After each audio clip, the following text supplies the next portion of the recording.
बिस्मिल्लाहिर्रहमानिर्रहीम। अस्सलाम वालेकुम। आज हम पढ़ रहे हैं section 22 of CRPC which says about the justice of peace. Who may be the justice of peace? As per definition, a provisional government as far as regards the territories subject to the administration may by notification in the official gazette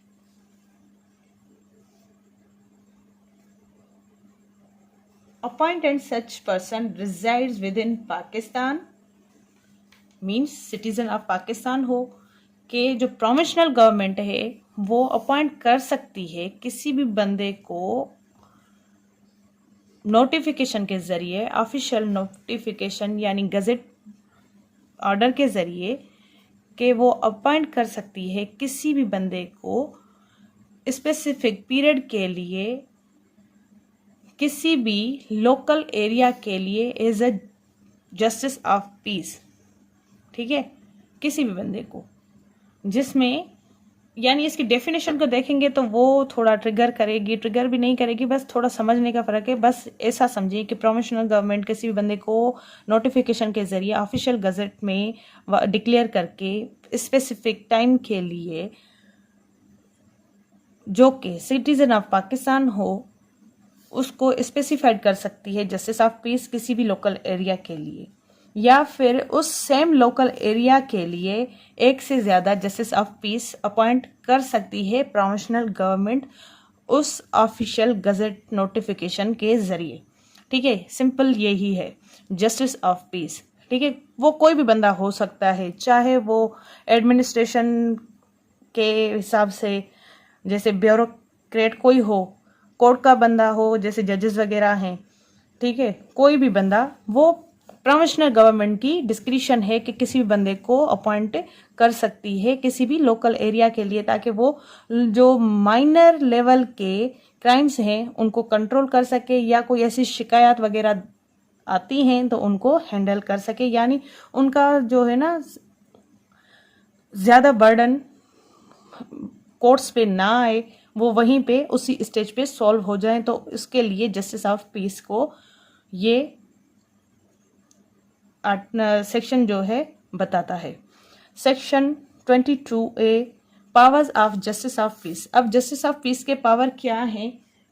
वो हमें इस में ही बताता है कि वो justice of piece जो है वो इशू कर सकता है सर्टिफिकेट्स। कौन सी certificates? Identify any person resided within the such area. जो लोकल एरिया के लिए उसको अपॉइंट किया गया तो उसके लिए वो सर्टिफिकेट इशू कर सकता है उस बंदे के लिए जो उस एरिया का रवासी है, रहता है। ठीक है, या फिर वेरीफाई कर सकता है कोई भी ऐसा डॉक्यूमेंट जो कि उस लोकल एरिया के लोगों की इंटरेस्ट के लिए ज़रूरी है। यानी कोई बंदा आता है कि सर हमें ये डॉक्यूमेंट जो है वेरीफाई करके दें, तो वो वेरीफाई करके दे सकता है जस्टिस ऑफ पीस, ये उसके पास पावर है। या फिर जो क्लास C है वो ये कहता है at least any such document required by or any under any law for time being in force to be attested by a magistrate until contrary is proved. Document certificate issued presumed correct and verified as if he had been a magistrate. या फिर वो कोई ऐसा document जो कि required हो किसी भी लॉ ऑफिसर या लॉ बॉडी को, या फिर कोई ऐसा इदारा जो कि उस वक्त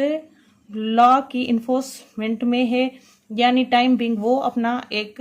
काम लॉ के अंडर परफॉर्म कर रहा है, तो उनको अटेस्ट कर यानी तस्दीक करके दे सकता है, जैसे उसकी नीड हो के वो मैजिस्ट्रेट करके दे। ठीक है, जब तक उसमें कोई ऐसा मसला पैदा नहीं हो जाता और वो प्रूव हो। मसला ऐसा कि उसने जस्टिस ऑफ पीस ने कोई डॉक्यूमेंट अटेस्ट किया, उसको ये प्रिज्यूम किया जाएगा कि ये मैजिस्ट्रेट ने जो है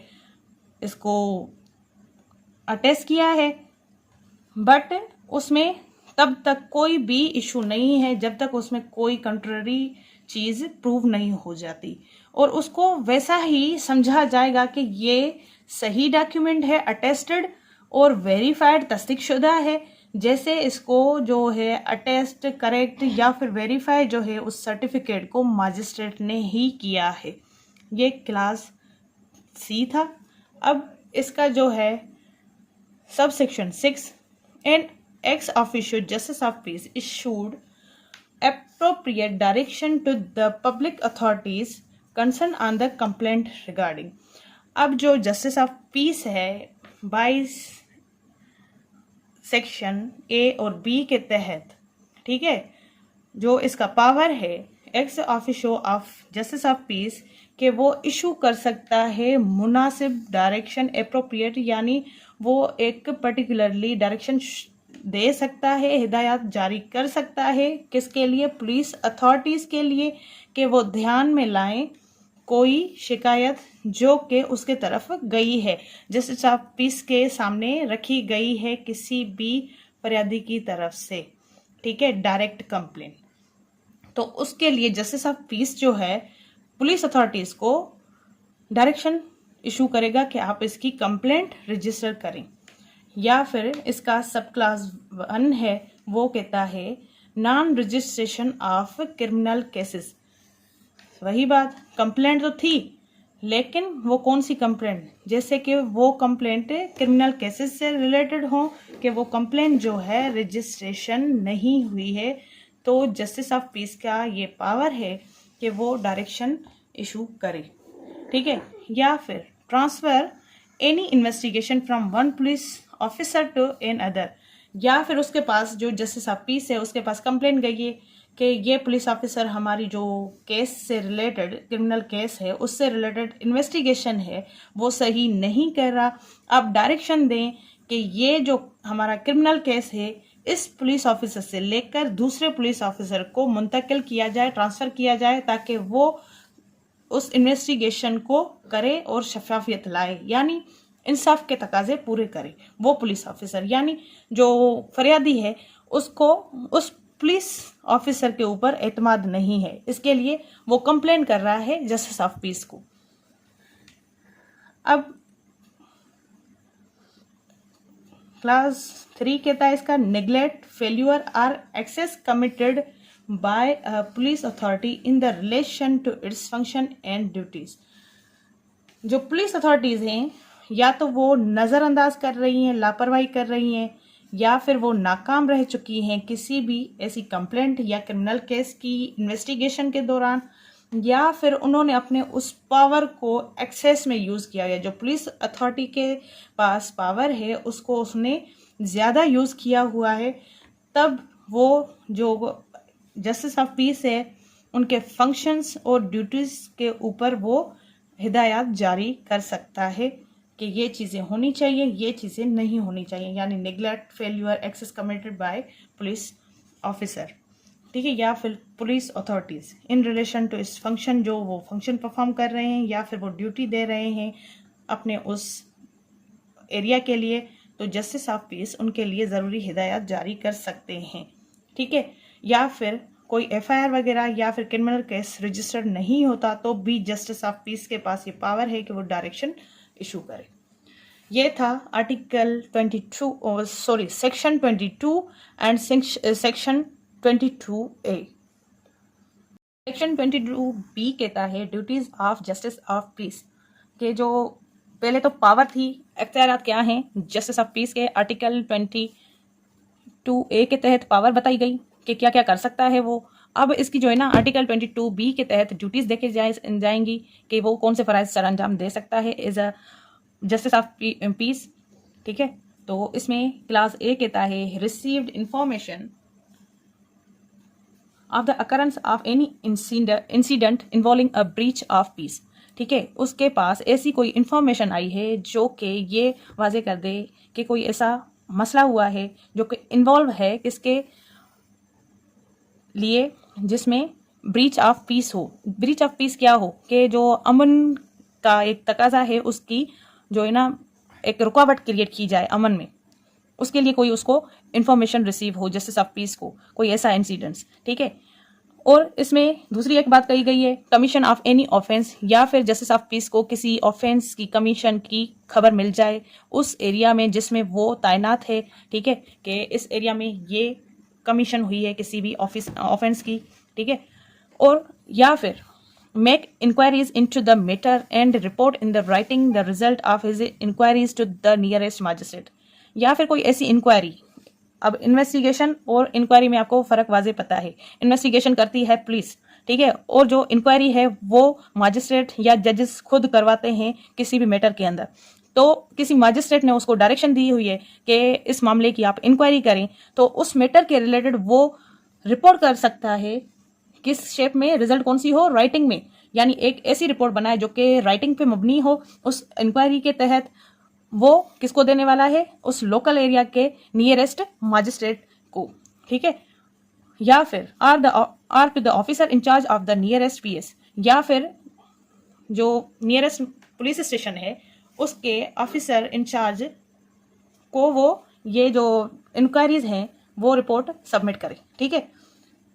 ये इसका एक और काम हो गया। क्लास बी इसका कहता है if the offence class A is a cognizable offence prevent the removal of anything from or the interference in any way with the place of occurrence of the offence, यानी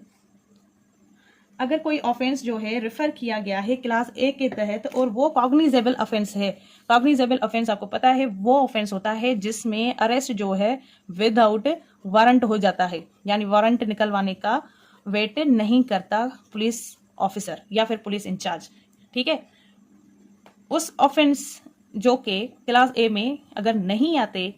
ठीक है, या फिर आते हैं तो उसमें वो प्रिवेंट कर सकता है या फिर हटा सकता है किसी भी ऐसी चीज को जो कि उसमें रुकावट बन रही है किसी भी तरीके से जहां पे वो ऑफेंस हुआ है। तो जस्टिस ऑफ पीस के पास ये अख्तियारात हैं कि उन चीजों को से बच सकता है, मतलब उस सिचुएशन अकरेंस से बच सकता है, बचा सकता है किसी भी इंसिडेंट होने से, या फिर कोई ऐसी चीज जो कि कॉग्निजेबल ऑफेंस के तहत होने वाली है या फिर होगी या फिर हुई है तो उसको रिमूव करवाना, ठीक है। जैसे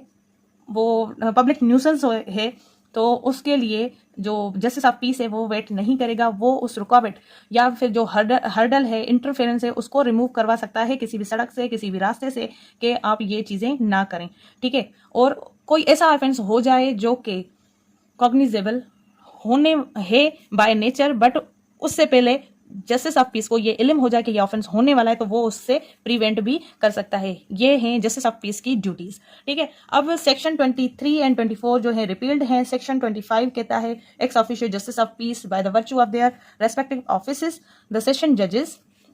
and on nomination by them the additional session judge as the justice of peace within and whole of the district of the province in which they serving। अब सेक्शन 25 के तहत जो एक्स ऑफिशो जस्टिस ऑफ पीस जो है वो office जो है दी जा सकती है सेशंस जजेस को नॉमिनेशन के ऊपर, यानी उनको नॉमिनेट किया जा सकता है, या फिर एडिशनल जो सेशन जजेस हैं उनको जस्टिस ऑफ पीस बनाया जा सकता है उस पर्टिकुलर एरिया के लिए या फिर पूरे डिस्ट्रिक्ट के लिए, कि आप जो है इस पूरे डिस्ट्रिक्ट के लिए जस्टिस ऑफ पीस हैं जो कि एक प्रोविंशियल गवर्नमेंट के बिहाफ पे वहां पे सर्व कर रहे हैं किसी भी डिस्ट्रिक्ट में, चाहे उसका कोई पोर्शन दिया जाए उस डिस्ट्रिक्ट का कि आप यहाँ के लोकल एरिया के इस हिस्से के जस्टिस ऑफ पीस हैं, या फिर उनको होल डिस्ट्रिक्ट ही दिया जाए कि आप इसके जस्टिस ऑफ पीस हैं। और वो कौन लोग हैं, ये सेशन जज या फिर एडिशनल सेशन जज, इनको ये प्रोविंशियल गवर्नमेंट के तरफ से अख्तियारात हैं। नाउ सेक्शन 26 एंड 7 जो है रिपील्ड है। हम आपके साथ हाजिर होंगे सेक्शन 28 के साथ। अपनी दुआ में मुझे याद रखें। अल्लाह आपका हामी नासिर।